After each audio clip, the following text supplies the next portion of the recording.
Hi, thanks for tuning in.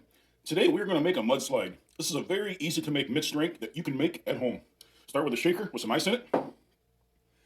Add 1 ounce of vodka. Add 1 ounce of Kahlua. You need 1 ounce of Bailey's Irish cream.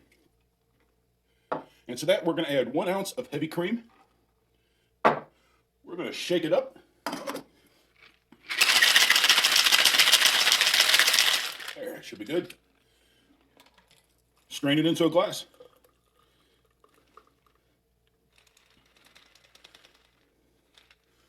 There we go. We're going to garnish it with just a little bit of cocoa.